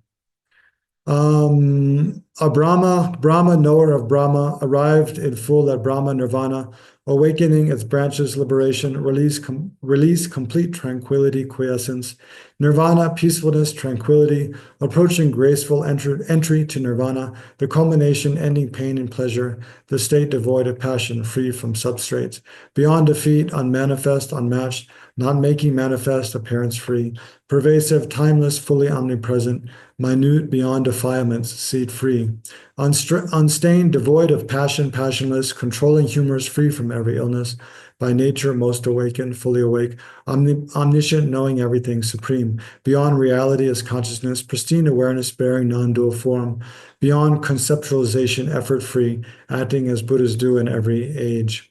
The Buddha, endless and beginningless, the Buddha at the start, devoid of sequence, with wisdom as his only eye, unstained, Tathagata, the wisdom as his body, the sovereign of all language, the great debater, the king of discourse, best of orators, the best and greatest of communicators, the unassailable, the lion of speech. With universal vision, true delight, with fire garlands, handsome to behold, the endless knot, most radiant, great luster, with shining rays in hand, providing light, the best and foremost of all great physicians, unequaled in removing thorns of pain, a tree providing medicine for all, a foe opposing every malady. So those are also all epithets of like bodhicitta, great compassion. The lovely crowning jewel of all three worlds, a cluster of the stars most glorious, the end of space in all its 10 directions, the hoisting high of Dharma's victory flag, sharing one large umbrella with the world, with love and kindness as his mandala, the celebrated lotus source of dance, lotus lord of dance, pervasive with its precious Lord. the blazing energy of all the Buddhas, with bodies fully shared by all the Buddhas, the highest union formed with all the Buddhas, a single teaching taught by all the Buddhas. So that again would seem to allude to this is something taught by all the Buddhas. Most glorious with Vajraratna's blessing, the highest sovereign lord of Sarvaratna, the king supreme of Sarvalokeshvara, the lord on high of Sara Vajradhara, the quintessential mind of Sarva Buddha, residing in the mind of every Buddha. So every Buddha's, wisdom mind is this. The greatest body born by every Buddha, the lovely speech enriching every Buddha. So this is every Buddha's body, speech, and mind. The scorching brightness from the Vajra sun, with stainless luster from the Vajra moon, great passion of the passionless and others, with multicolored rays that brightly blaze. The perfect Buddha's perfect Vajra posture, retaining for all beings the Buddha's Dharma, the lotus Buddha's celebrated son, the knowledge treasure for the omniscient. The sovereign king controlling all illusions, the foremost master of the Buddha's spells, called Vajratiksha, sword supremely mighty, completely pure, the highest syllable. Atop pain's remedy, the Mahayana, with Vajradhara as his mighty weapon. The Vajra depth, renowned as Jina Jik, with Vajra thought, aware of how things are. Perfecting all, Jina Jik. Remember the root mantra of within the Guya Samaja Mandala, the main deity is Akshobhya. The root mantra is Vajradik. It's a bit similar, Jinajik. Anyway, with Vajra thought, aware of how things are, perfecting all perfections perfectly, adorned by all the grounds of bodhisattvas, the selflessness of pure phenomena, with luster that is moonlight under knowledge, with great endeavors as illusory nets, the foremost master, ruling every tantra. That's another line that Samla Rinpoche cited, endowed and full with every Vajra posture, completely furnished with all wisdom bodies, completely good with intellect supreme, the embryo of earth, sustaining beings, great embryo from which all Buddhas form, right? So there's, with emanation, circles, most device. So there's another similarity with the, calling the perfection of wisdom sutras the mother of all the Buddhas, right? The mother from which all the Buddhas are born. This also is from where the Buddhas, the great embryo from which all Buddhas are formed. With emanation, circles most diverse, the highest nature of all entities, supportive of the nature of all things, with goals for all, with dharmas unarisen, supportive of the nature of all dharmas. With full awareness of phenomena in but an instant as the wisest sage, with vivid realization of all dharmas, he is a sage, the greatest intellect, the vanquisher of hosts of evil spirits, unwavering, completely pure in nature, grasping at the wakefulness of pure Buddha, perfect Buddhas, the direct realization of all Buddhas. He is the flame of wisdom, luminous. The great fulfiller of desired aims, the purifier of all evil states, the greatest of all living beings, protector, the earnest liberator of all creatures, unrivaled knight in battle with afflictions, humiliating ignorance, his foe. So right is mainly antidote to ignorance. The celebrated mind of amorousness, endowed with forms heroic and repulsive. So that maybe is referring to the, this wisdom united with great bliss. The dancer moving to and fro his hundreds of lengthy arms while setting down his stride. The dancer spreading through the whole of space and filling it with Srimat's 100 arms. Stood tall atop the surface of the earth, the sole of just 1 foot pervading all. Stood tall atop the summit of the world, the nail of his big toe suppressing all. Whose aim is one, whose aim is non-dual dharma, whose aim is ultimate, beyond destruction. Whose mind consists in groups of consciousness with varied objects, forms, and cognizance. Amused with every object of existence, a mind of passion, loving emptiness, transcending worldly passion and the like, with great enjoyment for the threefold world, with fair complexion, white like pristine clouds, with radiance like beams from autumn moons, with luster rivaling the morning suns, with nails emitting light of crimson red, whose handsome crown has sterling sapphires, whose hair has tips of sapphire, deep blue, with glory from the light of his great jewel, adorned with emanations of the Buddhas, the shaker of 100 worldly realms, his strength, the four miraculous powers. Reality with mindfulness, supreme samadhi, king of fourfold mindfulness, infused with sense of bloom on Bodhi's branches, and an ocean of Tathagata virtues, with knowledge of the eightfold path's true way. So that's the eightfold noble path. with knowledge of the path of perfect Buddhas, with great attachment of all living beings, attachment free, comparable to space, when springing up in every creature's mind, he is for every being as swift as mind, aware of all the aptitudes of beings, while captivating every creature's mind with insight into aggregated natures, himself with fully pure five aggregates, right? So that's very prominent in the Guhya Samaja Tantra, is the purification of the five aggregates.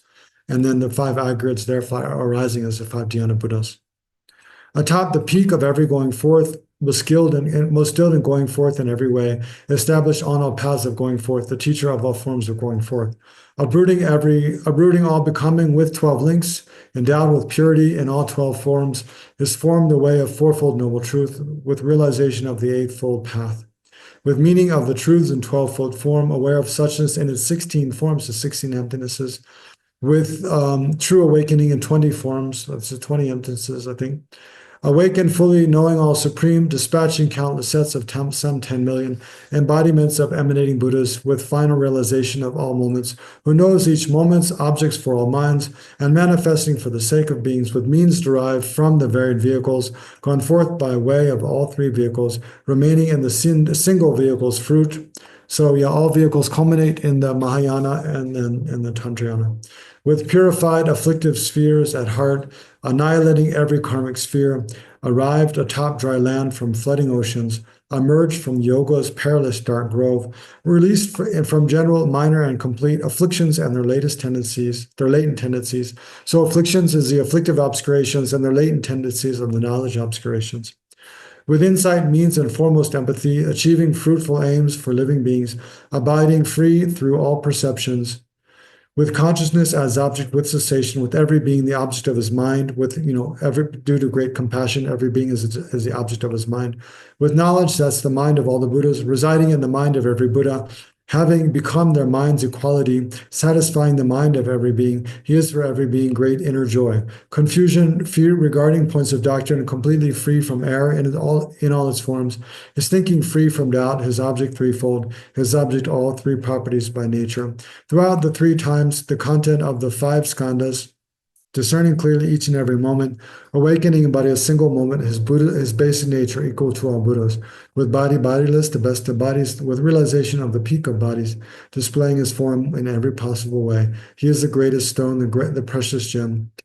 With all the Buddhas, perfect Buddhas are to know the Buddha's unsurpassed awakening, devoid of syllables yet born of mantra, arising from the great mantra's threefold family, the father to the meaning of all mantras, the greatest Bindu, void of syllables, with five great syllables, great empty one, 100-syllable, devoid of Bindu.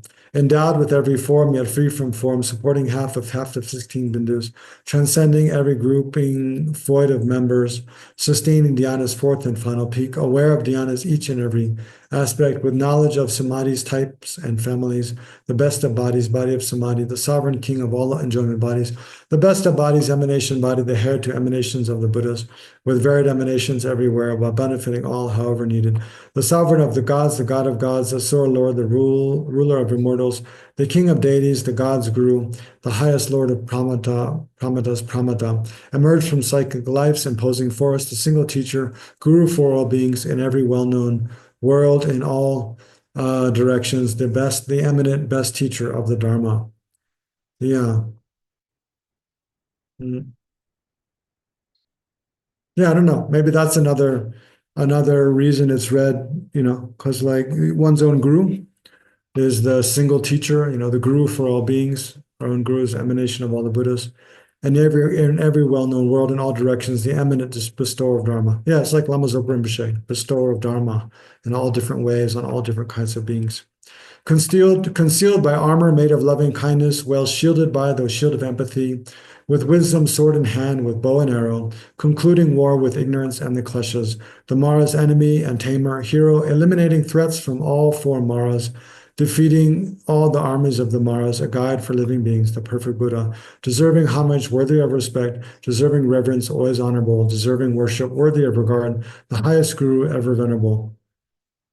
Yeah, so it does have references to the guru, no? So Yeah, must be also why it creates causes to be able to meet the Guru again in another form. Traversing all three worlds in just one stride, his step extending past the bounds of space, with knowledge of the three well versed and pure, sixfold higher knowledge and recall, the Bodhisattva and Mahasattva, with power great, transcending worldly life, perfected as by his excellence of insight, now unified with insight's highest nature, the whole aware of self, aware of other, for fit for all, he is the best of men, surpassing all to which he is compared, supreme most lord of knowing and what's known, the foremost master of imparting dharma, who shows the meaning of the fourfold seal, the most revered amongst all living beings, engaged in going forth on all three paths.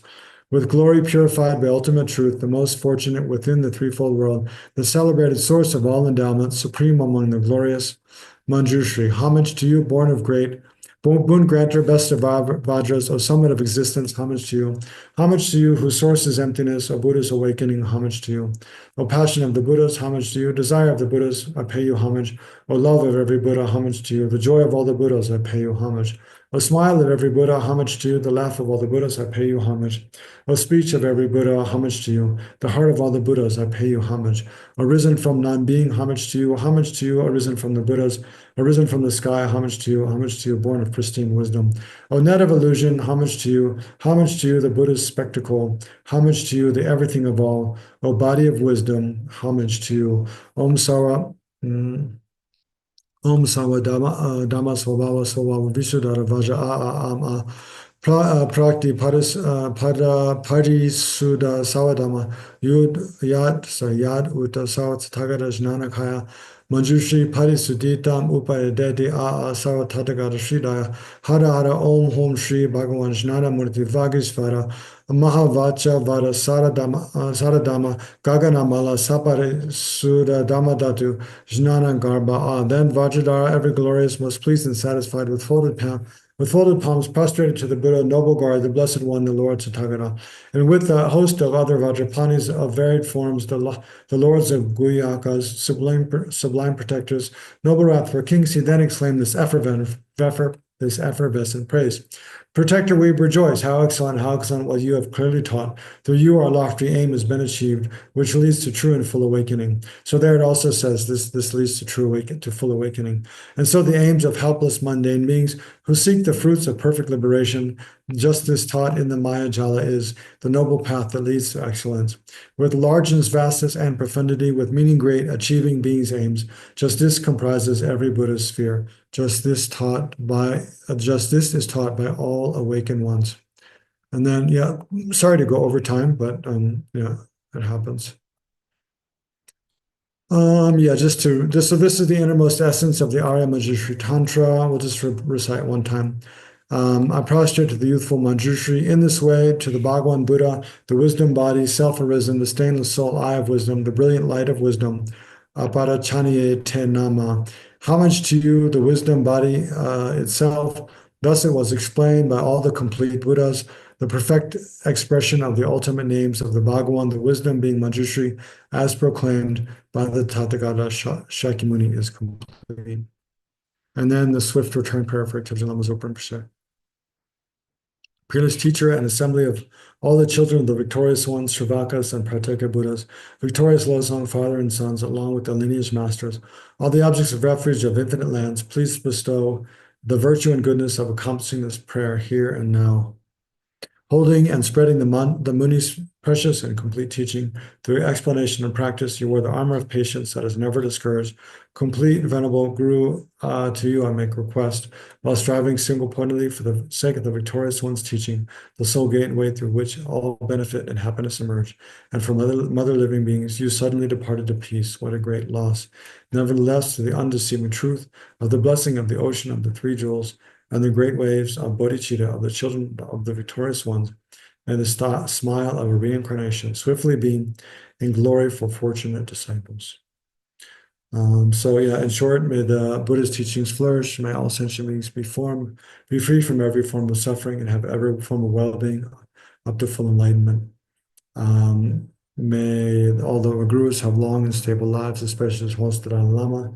May we quickly be able to meet the unmistaken reincarnation of Tenzin Lama Zopa Rinpoche, and may that reincarnation be born into a good family, be easy to find, and be very healthy in body, and yeah, exceptionally have skilled in mind, be able to study well, take and keep on the Pratimoksha Bodhisattva tantric vows, and practice with such amazing vigor as did Chebchen Lama Zopa Rinpoche, and then as did Rinpoche, devote his life to serving the welfare of sentient beings and continuing to guide both those sentient beings from past lives with whom Rinpoche has connection, and also to create new connections and benefit sentient beings and the Buddha Dharma, and and fulfill the wishes of His Holiness Dalai Lama.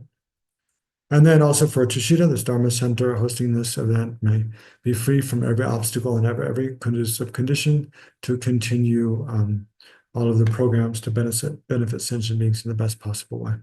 And then whatever prayers you all might have, bring them to mind. Yeah, may all those prayers be accomplished in accordance with your wishes. Ajahn Chub Sem Choryam Boche Mage Banam Ke Gyojin Ke Ba Nyam Ba Me Ba Yam Gone Gonu Power Show. So again, sorry to go over time. Yeah, I'm in no hurry, but if you have questions, I'll answer. But yeah, some of you might have to go. And sorry, I was a bit rushed, but yeah, wanted to finish the whole prayer.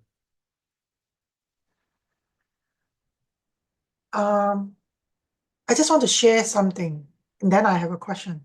Please. Years ago, I listened to a recording of His Holiness public teaching, and I don't remember where, when, and whatever. Somebody in the audience asked, when one becomes a Buddha, is it like in Hinduism, one becomes like one with the Brahma? There's that, like the consciousness with the capital C. And I remember His Holiness' answer was, no, that's not it. Because even each Buddha have their own continuum from a sentient being to becoming a Buddha. So that's, yeah. But it does make sense that but it does make sense that when a Buddha is omniscient, and when they reach Buddhahood, in a way they're kind of like they can permeate each other's mind. So it's kind of like a big ocean. Yeah, but that reason that His Holiness gave, which you mentioned, that's the main reason for those, many Buddhist scholars who would say no, when one becomes enlightened, one's body, speech, and mind don't become one with that of other Buddhists, especially the mind. The mind doesn't become one with that of other Buddhists because the continuum is different, right? Exactly that reason. And then there's also, another reason that would support that Buddhas are not of one entity is because, one reason in generating like a motivation to practice Tantra is that we should not only become enlightened, but become enlightened as quickly as possible, because there are certain sentient beings with whom we have a special karmic connection. And until we become enlightened, other Buddhas can't really benefit them, right? But because we have a special karmic connection with some sentient beings, then when we become enlightened, then we can especially benefit them. And then the other reason is because different bodhisattvas make different prayers, and that's why different Buddhas show different aspects, is because as bodhisattvas, before they're enlightened, they made different prayers. And then so the result of those prayers is different, right? But yeah. So that's why, it's not an easy question to answer, and there's good reasons going both ways. The other reason, like you were alluding to, and I mentioned, is that, yeah, you would, I don't know. It's helpful to try to imagine the experience of a Buddha, right? A Buddha is, on the one hand, in equipoise on the ultimate nature of all phenomena, and the Buddha has no obscurations to knowing anything whatsoever. So our interpretation of that is that they actually know all phenomena, right? So then, in that way, it's very similar, right? It would be, your experience would be exactly the experience of every other Buddha, you would think, no? So, yeah, I don't know. It's helpful to think about, though. Anna has a question. I think she should go first. Yeah. Yeah. But maybe just also to mention, because but definitely if in His Holiness answering the question where the comparison is made to Brahma, of course he would say no, because the Hindu idea is that we all arise from one mind, and it's due to our kind of ego grasping at an independent self that we're separated from that universal self. And then so as when we get rid of that egoistic self, then we merge back into our own source, right? Which is the universal self, right? That's my very rough understanding. But so the idea is a bit different. And so if it answered yes, then probably the questioner would have also come away with the idea that we come from a universal self and we need to go back to the universal self, right? Which is not the Buddhist idea at all, right? But isn't that the Dzogchen idea of primordial wisdom? I've been listening to them and I just can't. Yeah, yeah, I keep thinking close to that that. that's similar. Yeah, it's similar, but I'm not qualified to speak about Dzogchen at all, so I don't know. You ask your Dzogchen teacher. Okay, Anna. Yes, thank you very much. Mm, And I had a little point at page, not at page 61 of my printing, but the stanza 150, where okay. it says, well shielded by the shield of empathy, since I'm also, and I have also the Tibetan text, I'm a translator, an old translator. Okay. So I used sometimes in the past, to translate ninja also as empathy, because it's the emotion, the feelings, there are three types of empathy. Some experts say like the somatic, the emotional, the cognitive, and do not necessarily imply compassion.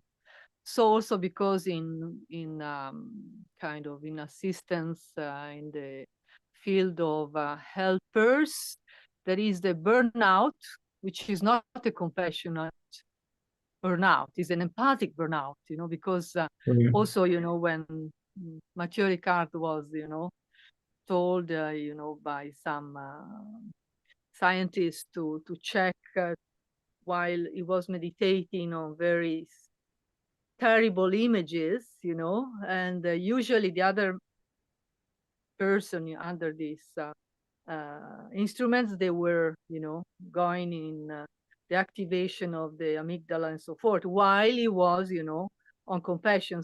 So he was like nourishing, compassion is nourishing. Instead, empathy can be draining, so I was just concerned because, is very common in the fields of helpers, of social engaged and how do you say, clinical engaged people to get burnout, So I feel that it's important to recall compassion is very nourishing for the meditator itself, for the, it's not just empathy, So although empathy is very important. So Yeah. Did you look that up? Is that a translation of Ningje there?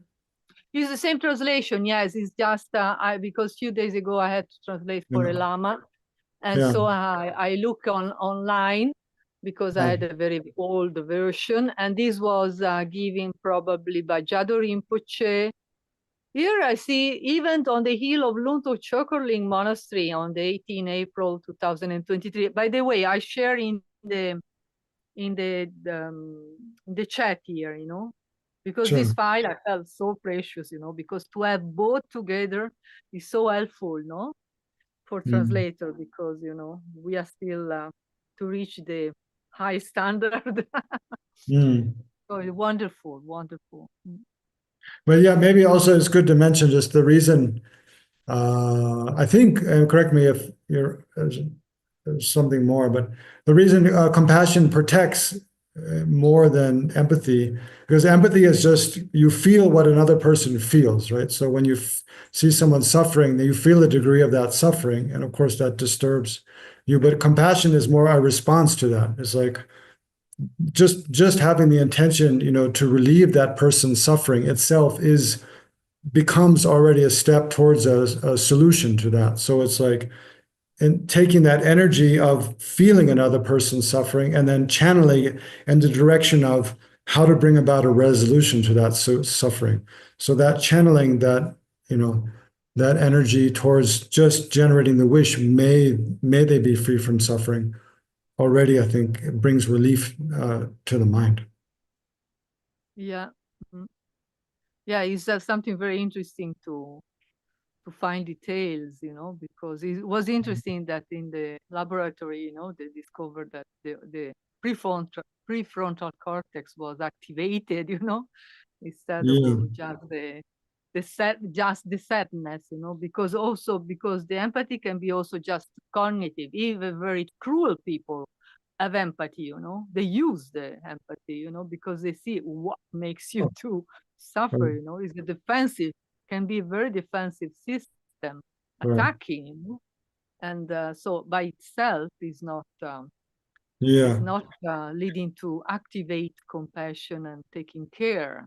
Can be in the cruel dynamics. Yeah, there's a nice synopsis of a lot of that research on emptiness and compassion in, I think, one chapter in Richard Davidson and who's the social emotional intelligence? Tara? No, Who? see, Robert Peter something. I forgot his No, name. no, it's not Yeah. Peterson. No. Emotional He's intelligence. yeah. Goldstein. I have the. No? Anyway, there's what is it? Traits. What's that? They just published a book together, which is like a meta-analysis of all the research on, meditation and cognitive neuroscience in the last 20 years. Richard Davidson and no, not Jack Goldstein. I don't remember his name. Anyway, it's called, I don't remember, something traits. Traits. Yeah. It's very good though. Wonderful. You look up Richard Davidson. It's one of his most recent books. Wonderful. Yes. Yeah. Thank you very Anyway, much. any other comments or questions? It's getting Thank you. quite late now.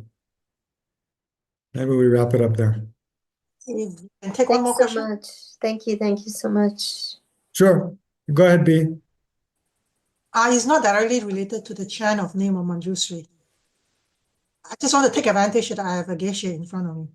Okay. Okay. Lately, I have been thinking about, we talk about staying is advantageous. How to explain that in terms of primary mind and mental factors? Is it the case that when one reaches Buddhahood, because all the afflictions are mental factors, and so is it the case that when we reach Buddhahood, we would have eliminated all the mental factors that are afflictions, and all we have are all the virtuous mental factors? Is that the case? Well, definitely. I mean, definitely. You definitely would have eliminated all the afflictions. No question. Yeah, but to explain that in terms of main mind and mental factors. So the main mind itself does not get, quote unquote, afflicted. It gets influenced by the presence of mental factor that are afflictions. Yeah. I think the 7 root and the 20 secondary. Yeah. I don't remember. It's the secondary factors are the afflictions. Yeah. So when we say that the mind, the nature of the mind is not stained by the afflictions, are we talking about the main mind itself is never stained by, once you no longer have the afflictive mental factors, then the main mind is always just pure? I just been thinking about it. I don't know. Well, I mean, but that's the case with regard to, I mean, if you no longer have afflictions, the mental factors are also pure. I don't think so. I never heard it explained like that, or saw it explained somewhere like that it's because it's the main mind merely observes its object, and then it's the mental factors, which, the afflicted mental factors like attachment, anger, that they grasp at the object in an afflicted way, and then it affects the way the object appears to the main mind and so forth. That's why we say that the mind is pure. It's more just a fact that you can rid the mind of all disturbing forces from ignorance, attachment, anger, and still the mind is arising moment by moment, right? The mind has always been arising moment by moment since the beginning of this time. It's arising now. It'll always arise into the future. And its nature is not mixed with anything fundamentally disturbing, right? Well, That's why you can eliminate all the disturbance and still have mind, right? Yeah. In that statement, it is referring to the fact that the mind is emptiness, and emptiness of the mind can never be altered, can never be I didn't changed. even talk about emptiness. I was just talking about conventional nature of mind. I didn't mention emptiness at all. Yeah. So even with conventional nature of mind being clear and knowing, even anger is clear and knowing and empty. That's true. Yeah. Right? Yeah. I was in a class recently, and I forgot which class because I'm in different classes. It was said that our two Buddha nature, the naturally abiding and the developing Buddha nature. So the developing Buddha nature is a mind that has stain. So it was mentioned, if I remember correctly, that anger, afflictive mind is not developing Buddha nature. Yeah, you probably want to say that. Because we cannot transform an afflictive mind. Whatever you assert to be Buddha nature, you want it to be something that goes to enlightenment, right? Yes.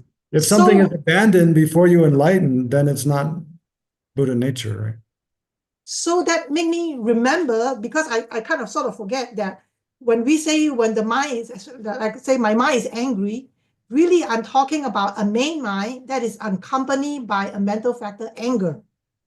Yeah. So to get rid of the anger, we want to get rid of the mental factor, anger. And once that is gone, then the main mind is not angry. Well, So then the factors are also not angry too. I mean, think a mind and mental factors, they have the 5 types of congruence. They arise, well, one is in time. They arise together, abide together. So when the mental factor of anger ceases, the main mind that is together with it also ceases, right? And you give rise to a subsequent main mind. That's a product of the antidotes of anger, probably, right? Continuum of mind. The mind never ceases. It just keeps going and going and going. So as the mind is going individual and going, mind cease. Now that's composed of moments in time, right? Yeah, but that is a continuum. So if you're talking about the mind ceasing, it's continuing. So I'm just imagining. I don't know if I'm right. So there's a main mind like the river, right? Is continuing, and then as it's continuing, is changing. And one of the ways it can change is that there are mental factors that comes and go, or the mental factor compassion comes and it goes, and the mental factor anger comes and it goes. Now, when we reach Buddhahood, then maybe I say I've gotten rid of all the afflictive mental factors, and I only have the virtuous mental factors. Sure, can say that, yeah. So when I was this. Yeah, okay, all right. I don't know what I'm thinking. Okay. That was my question. Anyways, yeah, it's a different angle to think about what it means to become enlightened in terms of mental factors and main minds. It's useful. Think about it. Thank you. Okay. Ciliana, did you translate all that? Yes, she did. I'm sure. Okay. Busy. So, yeah. Okay. Thank you, everyone. Yeah. Thank you so much, Geshe La. Thank you so much for this wonderful practice session. Yes, it's flying up to you, the kata. And if you're interested in the last days, 2 days of the Days of Miracles, we have 4 more teachers coming up. Tomorrow will be Yangten Rinpoche, giving the foundation of all good qualities at 2 o'clock. We are switching now times, right? In India. And on the big day, Shuto Duchen, the day of miracle, we're going to have 3 teachers. So Konsetsop Rinpoche will be here at Tushita, but hybrid also online at 3 o'clock, and then we have Geshe Tenzin Zopa at 6 o'clock, and Venerable Robina, who started this program, or we started with her on Losar Day, she will close it at 9 o'clock Indian time. So I hope to see you maybe then, and have a good evening if you are in India. If you're in Europe, Venerable Birgit might be in Europe, then have a good afternoon. And Venerable Sayana, of course, good afternoon. Venerable Jangsamla. B, where are you, B? In the US, huh? Yes. So she's just waking up, kind of. Italy. Italy. Okay, have a good day, good night. Thank you so Thank much. you. See you maybe Thank you very tomorrow. much. Bye-bye. Thank you, Geshe-la. Well, thank you, Kamban. Bye, Thank you. everyone. Bye.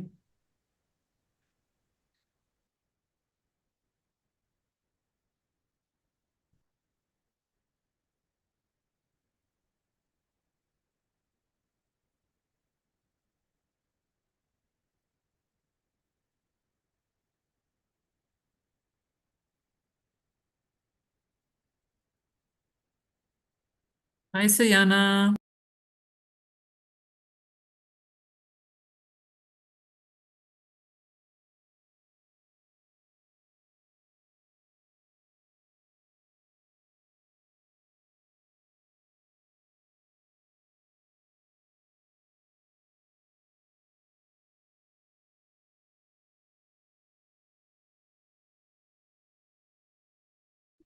Bye-bye. See you tomorrow.